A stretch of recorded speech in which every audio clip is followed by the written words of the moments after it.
Hey everyone, welcome back to FPL Fran. Today's video is going to be the Game Week 14 cheat sheet.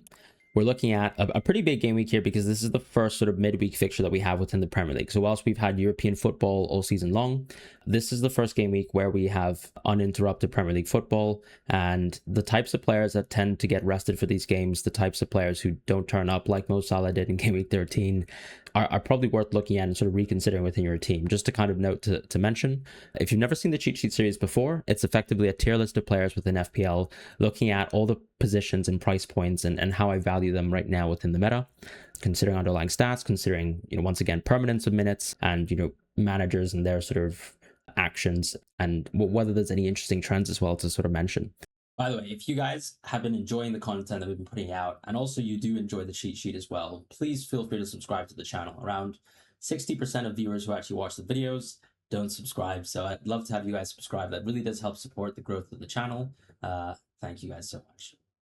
So with the midfield cheat sheet, I think I've got to give Dewsbury Hall a rise. I think the key thing with someone like Dewsbury Hall is that his numbers are holding up really, really well. When you look at any of the players in terms of their open play value within this list, or even just the accumulation of the set piece value, I think he has set himself apart as, first of all, a creator within the league. The underlying stats are very, very strong. And then, of course, in recent matches, we've seen goal threat from him.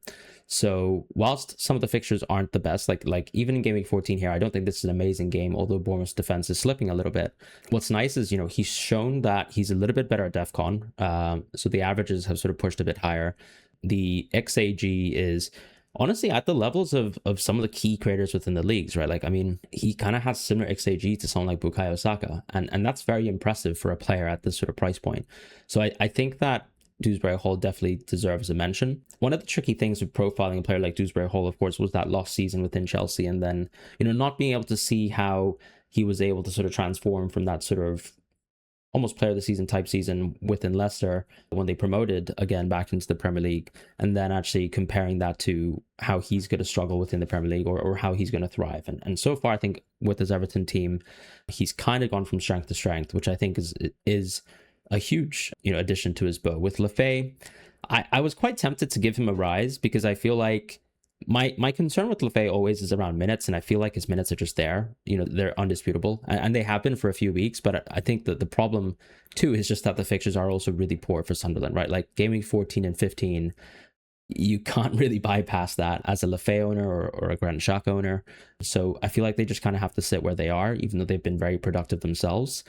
Anderson, who I gave a rise last week, I'm still very, very fond of. And if anything, something to mention, I think, is that the penalty share can be quite high within certain matches, especially around this period, because you're starting to see Igor Jesus tends to get rested within the European matches. Now, I don't know how managers will approach, let's say, midweek Premier League fixtures, because the key thing is, I think, with some of the European group stage matches, you can see that managers are more than likely happy to rotate a bit more stronger. So, for example, Crystal Palace tend to rotate Chris Richards, right? Igor Jesus gets rotated whilst Wood is out of the team. But I would be curious to see if Igor Jesus will also get rotated for this midweek match. And if he does, then I think he's the person who should be first on penalties right now. Then I think it's Anderson, even over Morgan Gibbs-White, even though Gibbs-White has historically taken penalties. Gibbs-White has a few penalty misses on his record. Anderson took a really good penalty last time out. And honestly, I think the key thing for Anderson is, once again, the Seabrit data is there. There is some open play value with him. Of course, I think, unfortunately, Anderson's one of those players where he's very, very beautiful to watch on the eye, but it's not like he's necessarily some sort of FPL points magnet. There are better players at doing that. But I think this is a pretty good run of games for Nottingham Forest, and so he's definitely still a very good midfield transfer, specifically for this week. As I see that a lot of people are, dealing with players like Paqueta, who's suspended, Sarr, who's now injured. Anderson's a very interesting transfer that can get you some money, and I think he's very valid as an option. In the next tier, I've got Tavernier still at the top. Maybe I went a little bit too gung-ho on Tavernier.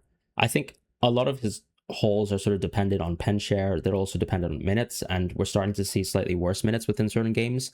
I'd be curious to see whether he can actually hold up to that, or otherwise he's going to get a drop. But I think Everton at home is another really good Bournemouth game, and then the fixture run kind of turns worse, with exception to 17 being Burnley at home. So he'll probably get a drop. But if you've owned him recently, I don't think you can feel too bad about it, because he's still a very cheap player. This is a fifth mid, where I think you should really own someone like this if you probably have three forwards. I don't see him necessarily as a plug and play, just because, of course, Bournemouth's fixtures aren't really worth plugging and playing. Yeremy Pino, however, I think is almost the opposite, where right now with Sarr's injury, with his production and his baselines right now, with the minutes that I think he's going to get over this run, yes, of course, he's kind of struggled, I think, with fitness in terms of, Glasner has rotated someone like him, but I just think they're so low on depth. He kind of just has to run some of these players to the ground. Mateta's going to play more minutes than you think. Yeremy Pino's going to play more minutes than you think. And Kedia's got a big job to do as well. Coming off of 2 injuries now this season, he's just going to play a lot more minutes. And I think Yeremy Pino's going to benefit from that too, just from the perspective of minutes. So he, for me, gets a rise because Palace generally are a very good team, where if you have a Palace attacker at this sort of price point, I just think that they're a top option. Jorginho had some sort of head injury, so we need to see how that gets assessed. He's obviously been relatively productive this season, nothing exceptional though. Merino, I think you could see, for example, within the Chelsea match, actually, that Merino can play multiple roles within the team, but I also think you only really want Merino as a striker. I don't really want Merino as an attacking mid. I don't really want Merino as a center mid within the team. I think his time is sort of done with Gyökeres coming back soon, but we'll also see whether maybe Gyökeres is going to hold bench for a couple games. I just think there's going to be too much rotation anyways between players within Arsenal, so not really worth looking at Merino. As far as Minte, Dango, Ahmad, that next tier, Dango could be close to a rise. I would actually like to see what happens with this Arsenal game, because for me, I definitely got the minutes wrong with Game Week 13, so congratulations to any of the managers who actually went for Dango. Fair play and respect. But yeah, I mean, Dango's been very proficient for this Brentford team, in the short term, right? He's been on a bit of a tear. He does get hooked sometimes within games, and we just saw that happen to Shadi, which hasn't happened to Shadi previously. And so I'm curious to think if there are matches like for let's say the Arsenal game where they're going to play a back three and suddenly one of the attackers has to hold bench. Is it the case now that Shadi is going to hold bench because Dango just had such a complete performance after Shadi was subbed within the match versus Burnley, and Dango actually went on to complete the match and have a great sort of 1 goal, 1 assist type performance? So that will kind of change my mind on someone like Dango as a pick, because if you can look past the Arsenal game, if Dango's minutes are better than we think, just generally long-term speaking, he's going to be a green tier pick in the game. And you can see that because the underlying stats, like, he is a bit of a dime in the dozen in the sense that you don't have someone who's that prolific in NPXG per 90 outside of Ismail Yassar, who obviously we love as a troll, but can produce such great numbers. And of course, there's a bit of threat there just even from the penalties, right? You just have to be honest. I mean, he's drawn 4 pens this season. It's a very, very real thing, and fair play. Minte is obviously a double-edged threat. I don't think the CBIT numbers are there anymore. I would be curious to see how Brighton sort of managed this midweek action. He was subbed off at 84 minutes versus Forest, but obviously they had a very comfortable lead. It was definitely game state related. Like, he's the type of player where, just because of the lack of depth that they have right now within this team and lack of depth at right wing, I think he just stays on for most of the game. But I'm kind of curious to see if, he can be hurt a little bit by midweek rotation, because one of the issues with that, I suppose, is let's say he plays more minutes with the Aston Villa match. I don't know how that's going to impact the West Ham game as well. This is a good run for Brighton. However, coming off of that fixture wise, there are games like Liverpool away, Arsenal away in the distance. So I do think when you're thinking about players like Minte or even Anderson, you do need to kind of factor in mind, how are you rotating for these types of players? Because I still think Minte is not someone who I would play necessarily on purpose versus Liverpool away or Arsenal away. And those are some of the tough fixtures that Brighton have in the distance. With Amad Diallo, just a tricky thing where I just think, ultimately he is hampered by the sort of default position that he plays, mostly right wing back. Sometimes, of course, we've seen him when there's a distinct lack of depth within the team that he actually plays, for example, like left attacking mid or right attacking mid within games. The numbers that he's had so far anyways within this position are very, very good. But yeah, I think that the problem still is, some of the early substitutions. And of course, he's going to AFCON very, very soon. He's not kind of at that level of, like, let's say Mbemba, where I think he's worth holding up until AFCON. In the next tier, we've removed Sarr. So Sarr is unfortunately injured, so he's gone. Rice is someone who, for me, is probably the top pick now in this sort of price point, but he's also gotten so many price rises, and I think all justified, because he is, in a sense, sort of like Bruno from United without the penalties, and maybe also just without a little bit more open play goal threat. So I think just in terms of the volume of shots that Bruno takes is very different compared to Rice, despite, let's say, Bruno also playing quite deep. I think and I think that's reflected within the NPXG. But Rice has done everything right this season. Like, he's the CB numbers are actually higher than I thought. They're actually higher than, let's say, his last season averages. So that's ticked up.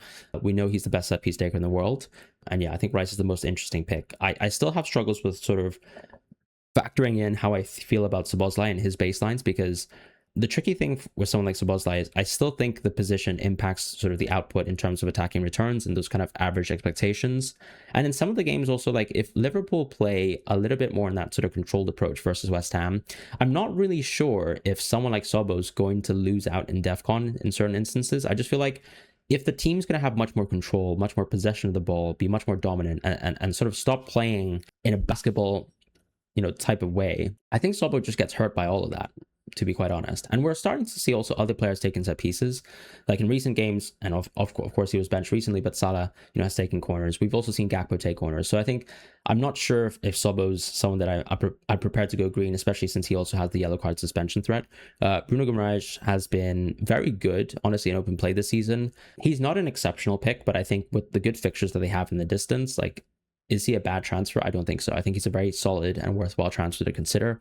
With Enzo, because his numbers have just been so good this season, regardless of Palmer coming back, which will probably take away pen share, starting from even the Leeds game, I think that the main thing is actually, the underlying stats have held up so strongly, and I don't see Palmer, for example, removing his ability to, let's say, be a key factor in terms of goal threat going forward. So the way that I see it is, I think Enzo's still a very, very good pick. Chelsea do have tough fixtures, though. Like, a lot of these fixtures are also away fixtures, and we will see how Chelsea sort of manage these difficult games. But another thing to sort of mention that I think Chelsea's team strength have generally improved, right? We saw within the Arsenal game, they were exceptional. I think I've mentioned it multiple times anyways, but just watching the midweek versus Barcelona and them absolutely destroying them even before the red card kind of gave me the confidence that I thought Chelsea's actually a very, very scary team, and probably, in my mind, the second best team right now from a consistency perspective within the league, and Enzo's a key part of that. So I really like Enzo, and I think his minutes hold up as well, even in periods where you're seeing them going to get hurt by the need to rotate, right, as they manage multiple competitions. Part of that is also exacerbated, unfortunately, by the Caicedo red card, but that's just a plus if you're an Enzo owner. And Jai, for me, gets a drop. I still think we're so close to AFCON. Some of the fixtures in the distance are still very, very poor for Everton.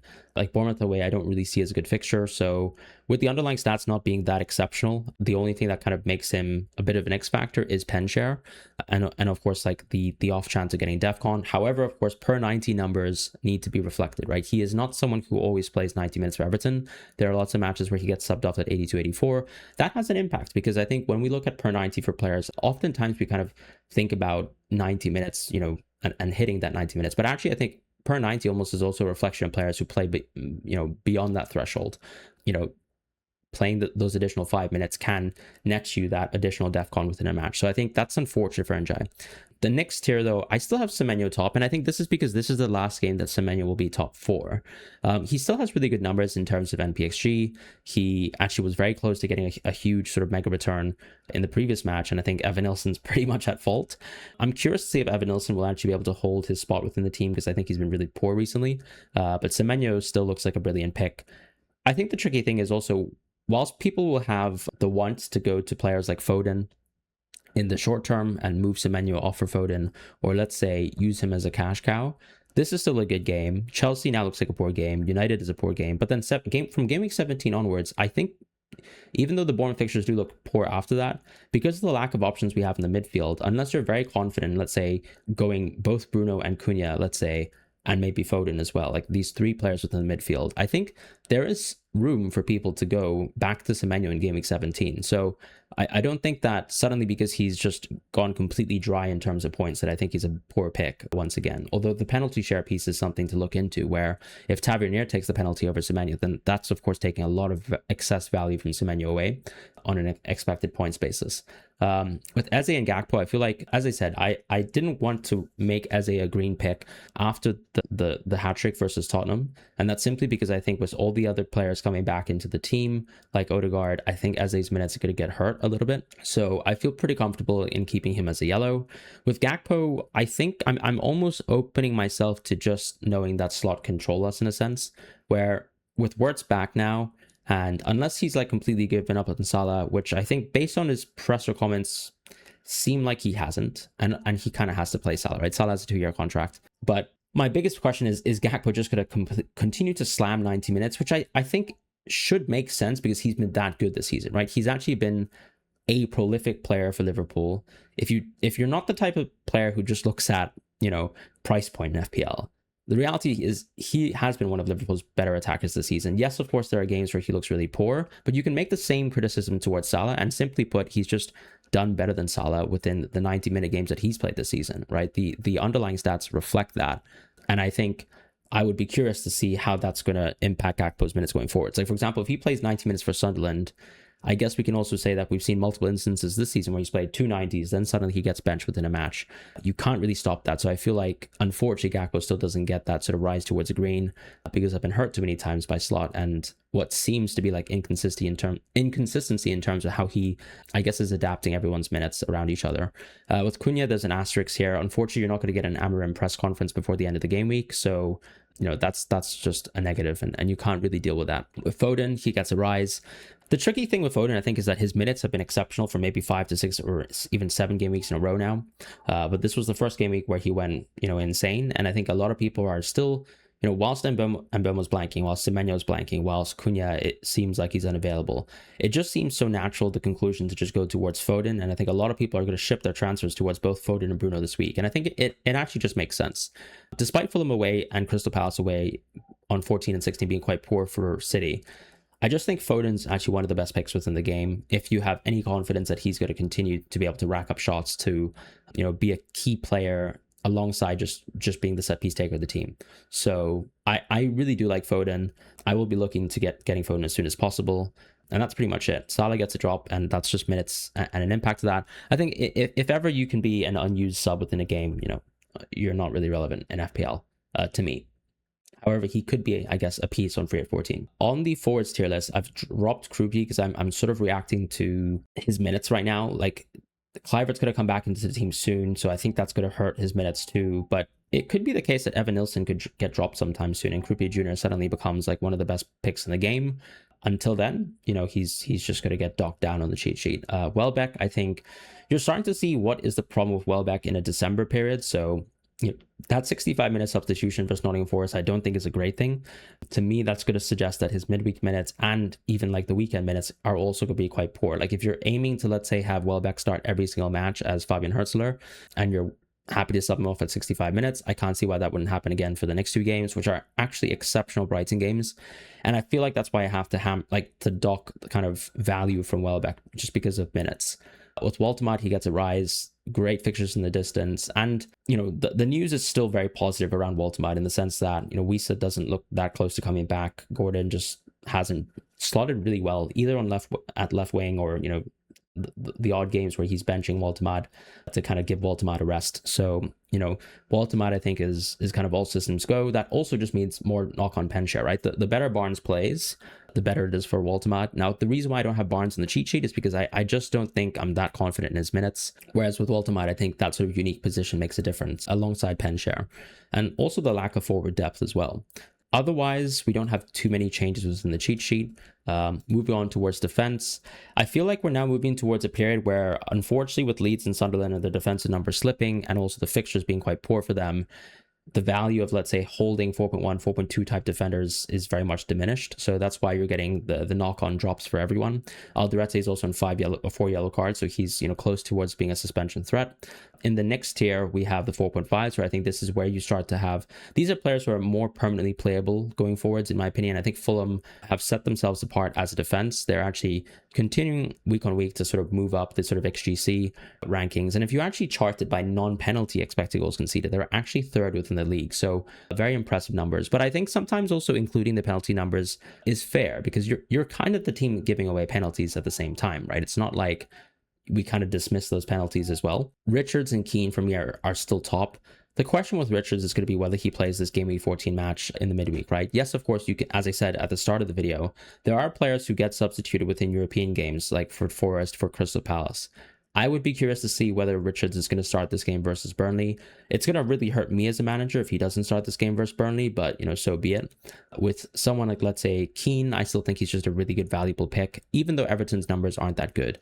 The main thing, though, is when we look at kind of ranking teams in terms of expected goals conceded, is that there's a huge gap in terms of, let's say, a 5th place team, or even, let's say, a team in, let's say, Keane's spot, at 15th as well. Like, they're all sort of within that sort of range of, let's say, like 14 to 16 to 17 expected goals conceded. That's actually very close in terms of banding teams together. There's a massive gap then, between a West Ham or a Burnley. These are teams that are very, very far away from the pecking order in terms of defense. So there's not much value towards those players. But of course, Keane, Anderson, Richards, these are all players who also get DEFCON at a very, very exceptional rate. Tete also gets added here, I think, just because Fulham's numbers are very, very positive. And Fulham actually just are about to embark on a pretty good run of games, generally speaking, where you can play players like Tete.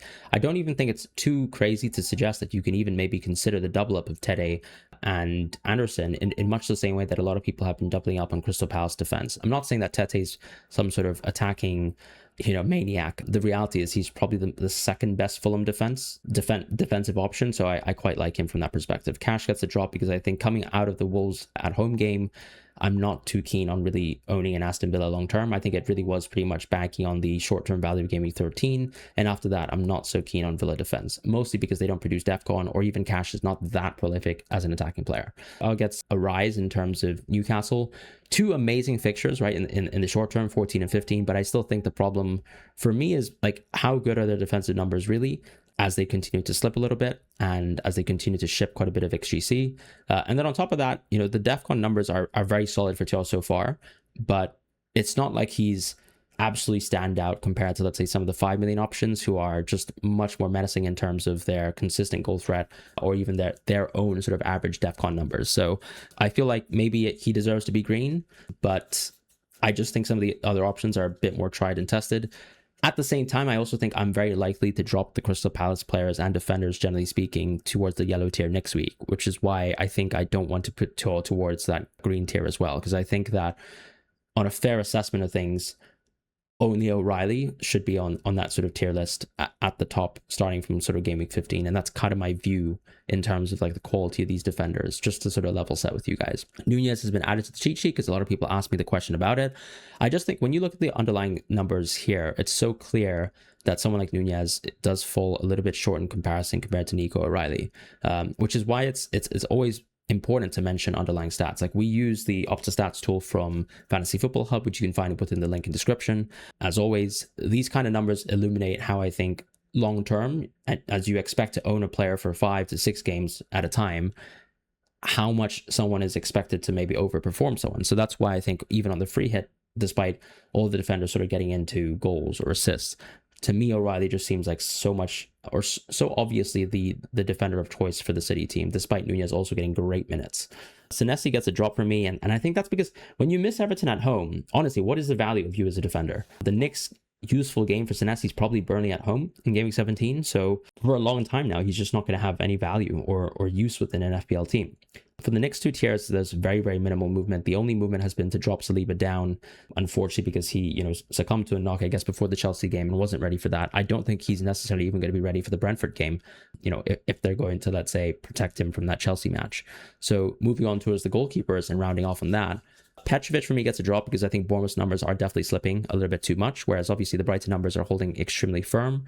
Kelleher is actually up here because the Brentford numbers so far have actually looked really good. They're a team that's definitely sort of trended up in terms of defense. With Sunderland, I think it's kind of the opposite direction, similar to sort of Petrovic, where I think if we're trying to level set some of these 4.5 goalkeepers now and see how they're performing and also factor in some of the fixtures ahead, I think Rose definitely just deserves the drop. In the next tier, I've actually given Sanchez and both Lamens a rise. I think this is fixture related for Lamens and honestly team strength related for Sanchez. I just think Chelsea have just been that impressive as a defense where I would actually keep them at that top tier. And that's going to be it for the cheat sheet. So thank you guys so much for watching. I hope you guys enjoyed the video. I'll see you guys soon and best of luck with your Game Week 14 decisions.